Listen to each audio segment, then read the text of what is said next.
બાજુમાં, માથા ઉપર, ખંભા ઉપર, કમરે, ઢીચણે, અદા પલોઠી. હવે આપણે શેના વિશે શીખવાનું? હલકી વસ્તુ, ભારે વસ્તુ. તો આ કાગળ હ. શું કહેવાય?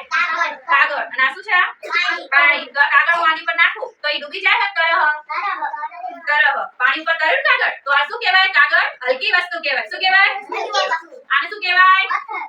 પથ્થર કહેવાય. હરખા બેસી જાઓ. હરખા બેસી જાઓ રોનક. હરખા બેસી જાઓ. પછી હું તમને બધાને કરવા દઈશ. આ શું કહેવાય? આવું પાણી નાખું. આ તરહ ડૂબી ગયો. ડૂબી ગયો. તો આ પથ્થરની હલકી વસ્તુ કહેવાય? ભારે વસ્તુ કહેવાય. ભારે વસ્તુ કહેવાય ને? હા. પછી આ શું કહેવાય? લાકડું. હવે લાકડું પાણીમાં નાખવી આપણે તરી જાય ડૂબી જાય જોજો હો. શું થાય? તરહ ને? તો લાકડું શેમાં આવે? હલકી વસ્તુમાં. હલકી વસ્તુ આવે ને? હા. પછી આ શું હા? સૂકા પત્તા. ભાવિક સરખા બેસી જાઓ બધા. પછી બતાવીશ બધાનું બતાવીશ.